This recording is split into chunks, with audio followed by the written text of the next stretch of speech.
Sunday, 2nd of October 2023. Today we've heard more whinging from Mr. Albanese, whinging that the No campaign has been engaging in misinformation. Well, Mr. Albanese, it has been the Yes campaign that has been based on a falsehood since the start. And we've seen more of that today with what is nothing other than election fraud, with these signs, these purple signs that the Yes campaign are putting out. They just have a look at some of the images here that have been taken and have appeared on Twitter or X up today. You can see that these signs, these Yes campaign signs, are using exactly the same colour purple as the AEC. It's the same purple and white colour combinations. You can see they're using very similar or identical font styles there. And you can even see the stylised image of Australia. The Yes campaign have copied that from the AEC. This simply misleads and deceives voters, thinking that that Yes campaign sign is some official type of sign that the AEC stands behind or endorses. And election campaigns where it's compulsory voting, this is simply likely to mislead voters. It should be deemed as electoral fraud, and those signs should be taken away. Now, there actually is a precedent for this, which gives the AEC power to act. Back in the 2019 election, the Liberal Party in 2 seats in Victoria put up signs in, it was Chinese language writing, that basically said vote Liberal, that was also had that purple colouring. Now, the AEC actually took them to court, took the Liberal Party to court, and they won that case in court. And the court determined that those signs of the Liberal Party, by using that purple colour, were misleading and deceptive and in breach of the Electoral Act. And that set the precedent. And today, the AEC actually has that precedent up on their website, a page called the Purple Campaign Signage. And it says here, it refers to the 2019 Federal Court decision. And it says here, the court found that the signs were likely to mislead or deceive a voter in relation to the casting of a vote in contravention of Section 329 of the Commonwealth Electoral Act. This provides a new judicial precedent that is important to understand for future electoral campaigning. The AEC goes on, it says, the AEC would strongly urge anyone planning electoral communications at the next federal election not to use the colour purple in any branding elements that could be perceived to imitate the AEC in any way. It says, the AEC can now ask people to remove signage imitating the AEC in particular circumstances. It says, if a similar set of circumstances to the 2019 arises, where the message, colour and placement of signage combine to potentially mislead someone in relation to casting their vote, particularly deceiving someone into thinking the message is from the AEC, then the AEC can request the removal of the signage or seek an injunction to have the signs removed. So that should be it. The AEC, of course, should act. These signs are misleading and deceptive. They are simply copying, trying to confuse people. Just another part of the deception by the Yes campaign. But what has the AEC done today when they found out about this? Well, basically, they've done nothing. They put out this media release, and in it they've claimed that this is what they're claiming to take action. It says this combination of using purple and white signs in proximity to the AEC signage could mislead a voter about the source of the signage, and by extension, the source of the message on the signage.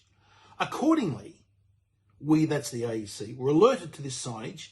The AEC requested the Yes campaign to rectify the situation by ensuring their signs are not placed in the proximity of the AEC voting centre signs. The Yes campaign has agreed to comply with this request. Now hang on a minute. What does that actually mean? Now, contrast that to what the AEC did to myself. The AEC took me to court on election eve at 8:30 at night, Friday night before the election, seeking an injunction that would have forced me to go around all 42 booths of my electorate and remove all my election signs. because they deemed, incorrectly mind you, as the federal court later ruled, that the font size I had on them, which was 8-point on some of them, was too small. And the AEC sought an injunction before the court that I had to remove all my signs on election day. And yet here we have the AEC making out that they can't do anything, they have no powers. This is misleading and deceptive by the AEC.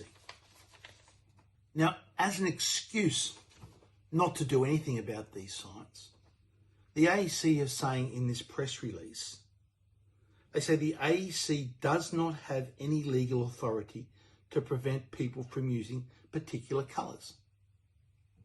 Well, that is just blatantly false. The AEC put out a tweet back in 2020, 17th of June 2020, and it says, there was no legislative basis for the AEC to act in the 2019 election. The court's December 2019 ruling provided precedent on the use of the AEC branding under Section 329 of the Electoral Act. So the AEC have the authority and the power to act, but in this case against the Yes campaign, they're sitting back doing nothing, and under the cover of a pathetic excuse of taking some action, the AEC say they have requested the Yes campaign to rectify the situation by ensuring their signs are not placed in the proximity of the AEC voting centre signs. Now what does proximity mean? Does it mean 5 metres? Does it mean 10 metres? Does it mean 15 metres? Simply, the AEC simply should just say, if they were fair dinkum and doing their job, they should say these signs are misleading. They should be nowhere near a 100-metre radius of any polling booth in the country for the referendum. And they should even go further and just say they are illegal signs.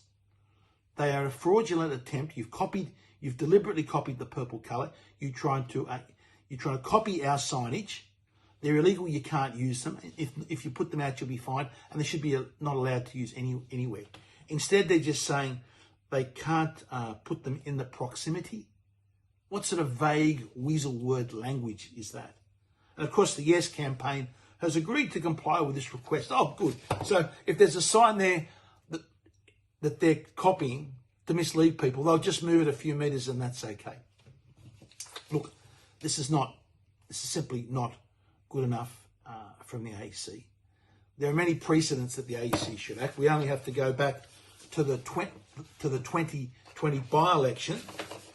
The 2020 by-election down on the south coast in Eden Monero, where the AEC took action and ordered, I think it was the Liberal candidate down there, to remove a sign that was in purple. And interesting that they say there's some interesting comments there on the ABC's page. It says, the ABC's election analyst, Anthony Green, says it's a good thing the AEC is moving to protect its official branding as long as it applies the new rules consistently. Well, here the AEC is not applying those rules consistently. Okay? He went on, Anthony Green, and said, it is misleading to try and make it look like there's a message from the Electoral Commission, and they've decided to crack down on that. Well, they decided to crack down on it in the 2020 Eden Monero by-election, but they are letting the Yes campaign here get away with blue murder. It's just not good enough. The AEC's reputation has been badly damaged by their conduct in recent years. Their failure to act against the Yes campaign just makes every Australian question the AEC's independence. But one thing that I would say, that there are a few misguided commentators out there are telling likely Yes voters not to vote. Whatever you do, make sure you get out there and vote. This latest lack of action by the AEC, they're tilting the playing field in front of the Yes campaign, is just another reason that you must get out there and vote no.